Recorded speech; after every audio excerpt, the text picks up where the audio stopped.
हैं in this lecture we will learn about unit 1। ठीक है, लाइक रिवीजन यानी। और इसके अंदर हमने क्या क्या पढ़ा, इसके अंदर पहले मैं आपको बताता हूँ किस तरह के क्वेश्चन होते हैं। इसके अंदर होंगे डिफरेंशियल इक्वेशन, हमने बताया आपको कैसे। ये आपको याद रखना होगा कि ऑर्डर जिनका 1 हो और डिग्री आल्सो 1 हो, वो हम फर्स्ट यूनिट में डिस्कस करते हैं किया हमने, ठीक है ना। तो ऑर्डर 1 और डिग्री 1 कैसा होता है ये मैं आपको बताया था, यानी कि ये dy/dx होना चाहिए, ठीक है, ये वैलिड है। लेकिन ऐसा नहीं होना चाहिए कि dy/x का स्क्वायर या क्यूब, इसकी पावर स्क्वायर या क्यूब, ऐसा नहीं होना चाहिए। अगर ऐसा क्वेश्चन है तो वो फर्स्ट यूनिट का नहीं है बल्कि किसी और यूनिट का है।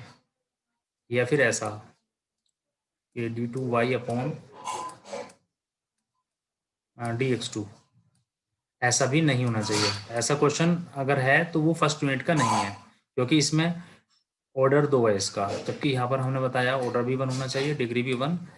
तो वो उस इसको सोल्व करने का मेथड क्या होगा, अगर कोई क्वेश्चन ऐसा है, इसके सोल्व करने के मेथड होंगे नंबर 1, यानी इस टाइप के क्वेश्चन को पहला होता है वेरिएबल सेपरेबल।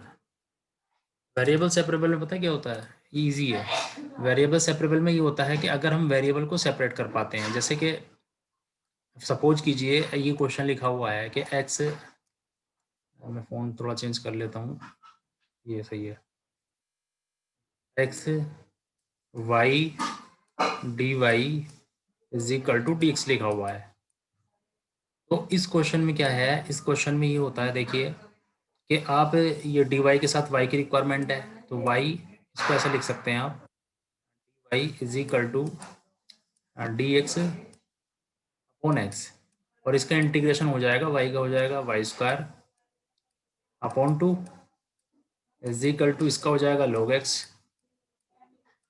log x और प्लस कांस्टेंट यानी c, ये है। तो इससे बोलते हैं वेरिएबल सेपरेबल। ये इजी होता है, यानी कि इसमें आप dy के साथ y का फंक्शन रखेंगे और dx के साथ x का, तो ये होता है वेरिएबल सेपरेबल। क्लियर हो गया ना, वेरिएबल सेपरेबल का मतलब क्यों है, नाम क्यों है इसका। क्योंकि एग्जाम में कई बार एमसीक्यू में आ जाता है कि ये वेरिएबल सेपरेबल मतलब कौन सा जो है इसमें वेरिएबल सेपरेबल है। हाँ ठीक है, ओके। तो सेकंड होता है नंबर 2 होमोजीनियस। होमोजीनियस, इसको मैं टाइप ही कर देता हूँ, ज़्यादा बेटर लगेगा, या फिर उस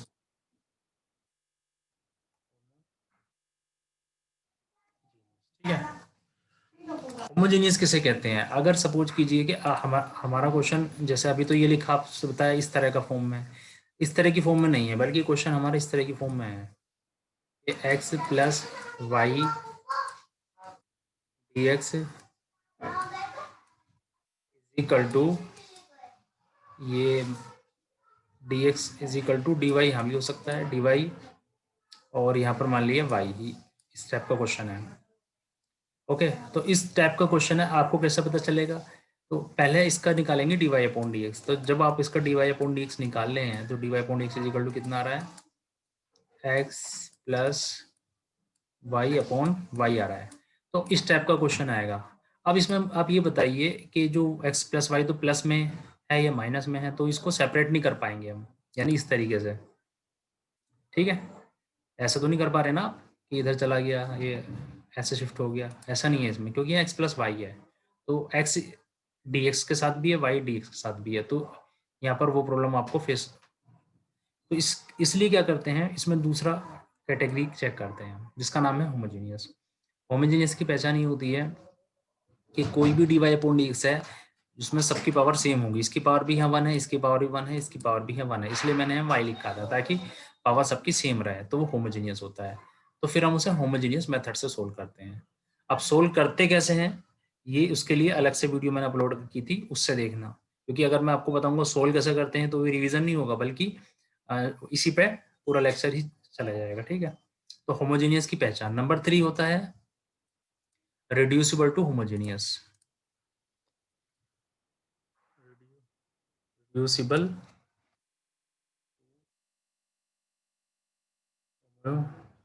जीनियस।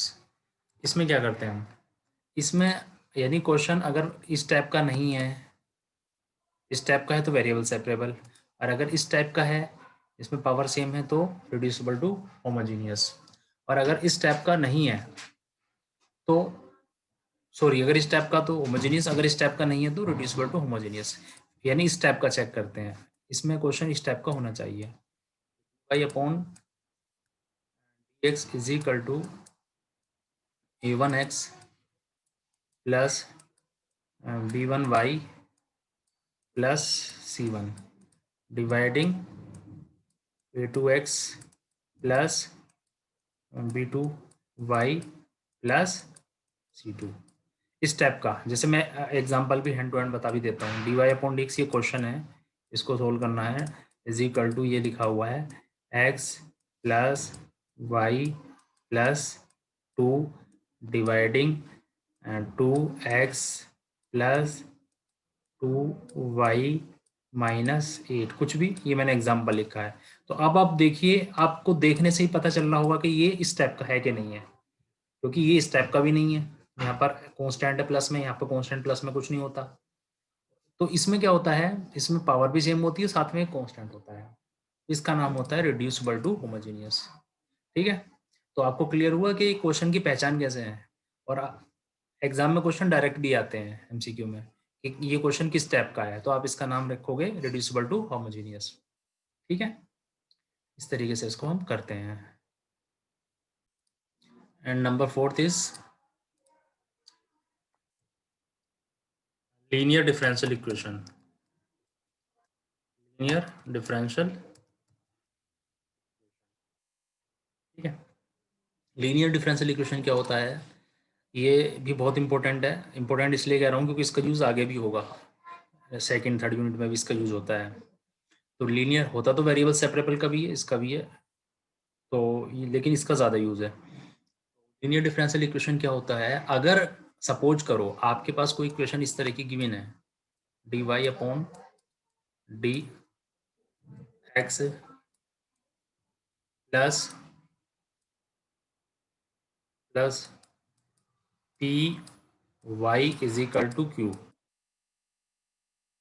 लेकिन कंडीशन क्या होगी कि जो y यहाँ सिंगल है ना, यहाँ p में कोई y नहीं होगा, यानी p और q जो है नहीं होना चाहिए फंक्शन किसका, ये y का फंक्शन नहीं होना चाहिए। जैसे मैं अभी आपको एग्जांपल भी दूंगा, और q जो है वो नहीं होना चाहिए y का फंक्शन। तब इसको कहा जाएगा देन, अगर ये कंडीशन ट्रू है, ये then is linear differential equation. तो ये पहचान होगी लीनियर डिफरेंशियल इक्वेशन की। यानी हम आपको आज पहचान बता रहे हैं ना, किस तरह से क्वेश्चन पहचानेंगे, फिर अटैम्प्ट करेंगे, और अटैम्प्ट करते हैं कैसे पूरा क्वेश्चन सोल्व, वो तो हमने अलग से वीडियो में आपको भेज दिया है, उसमें अपलोड कर दिया है। ठीक है, अब देखिए इसका एग्जाम्पल। जैसे सपोज कीजिए आपके पास क्वेश्चन है d y upon d x plus 2y is equal to 3। ये एक एग्जाम्पल है, अभी मैं आपसे पूछूंगा। ये दूसरा एग्जाम्पल है, d y second, d y upon d x minus 2 is equal to 3x। ये थर्ड एग्जाम्पल है, ये 2 example, d y upon d x और plus log y into x y is equal to x square. अब बताइए इसमें से पहली question क्या ये लीनियर है कि नहीं है, और है तो क्यों है, नहीं है तो क्यों नहीं है, बताइए।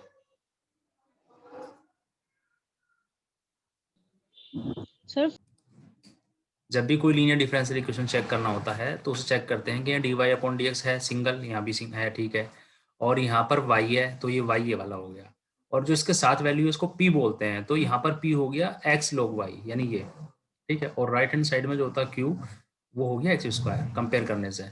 अब ये फार्मूला पढ़िए, ये क्या लिखा है, पी नहीं होना चाहिए वाई का फंक्शन, यानी पी के अंदर वाई ये जो है नहीं होना चाहिए था, ये पी के अंदर y का फंक्शन नहीं होना चाहिए, यानी पी के अंदर ये नहीं होना चाहिए था log y, लेकिन है। तो इसका मतलब ये है कि ये जो कंडीशन है, ये कंडीशन q के अंदर नहीं होना चाहिए एफ वाई, ये तो ट्रू है, यानी ये तो वैलिड हो रहा है, ठीक है, लेकिन p के अंदर नहीं होना चाहिए y का फंक्शन जो कि है इसमें। तो हम कहेंगे कि ये जो क्वेश्चन है ये क्या है, लीनियर डिफरेंशियल इक्वेशन नहीं है।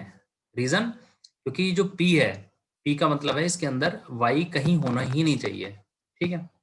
जैसे पहला एग्जांपल हमने किया था, जैसे ये वाला एग्जांपल है कि d y upon d x plus x square y is equal to कुछ भी, यहाँ पर x मान लिया, यहाँ पर कांस्टेंट भी हो सकता है, तो इसकी कंपेयर करो, तो यहाँ पर जब कंपेयर करोगे तो d y upon d x यहाँ भी है, प्लस p की यहाँ y यानी p की जगह आएगा एक्स स्क्वायर, तो p की जगह है एक्स स्क्वायर, और q की जगह है x। अब ये वाली कंडीशन चेक करते हैं हम, क्या p के अंदर एफ वाई नहीं होना चाहिए, तो p के अंदर एफ वाई है नहीं ना, मतलब सही है यानी ट्रू। q के अंदर y नहीं होना चाहिए, तो q के अंदर यहाँ पर y नहीं होना चाहिए ना, y का फंक्शन वो नहीं है यानी कि ट्रू। तो ये दोनों मैंने टिक कर दिया ट्रू, तो इसका मतलब ये this is the linear differential equation, ठीक है ना। नंबर 5 क्या है, reducible to linear differential equation है, यानी हम इसे लीनियर में चेंज कर सकते हैं। तो इसके ये होता है d y upon d x plus p y is equal to q y की पावर एन होता है, हम इसे लीनियर में चेंज कर सकते हैं। अब बात यह चेंज हम कैसे कर सकते हैं, ऐसे कर सकते हैं कि जब ये जो राइट हैंड साइड है यानी ये जो y का फंक्शन है, इससे पूरे क्वेश्चन को डिवाइड करते हैं हम सबसे पहले, इसमें पहला स्टेप ये होता है। तो हम पूरे क्वेश्चन को डिवाइड करेंगे तो ये आएगा 1 upon y n d y upon d x plus p into 1 upon y n minus 1 is equal to q आ गया। अब देखिए एक मेथड होता है जो आपको पता भी है, ये y की जो पावर है एक कम है, ये एक ज़्यादा पावर है, देख रहे हैं आप। तो आपको याद होगा कि जब आप 1 अपॉन वाई को t मानते थे, ये आपने इंटर में क्वेश्चन किए होंगे 12th में, तो इसमें आएगा -1 upon y square d y upon d x is equal to, यानी एक्स के रेस्पेक्ट में कर रहे हैं अगर, तो d t upon d x होता है, ठीक है। अब आप देखिए यानी यहाँ पर पावर इतने को टी मानते हैं तो एक पावर बढ़ जाती है, तो इसको हम अगर टी मानेंगे देखो, तो ये वाला आएगा नहीं ऑटोमेटिक, यानी इसको मानेंगे हम टी वाई वाले को, ठीक है, इसको वाई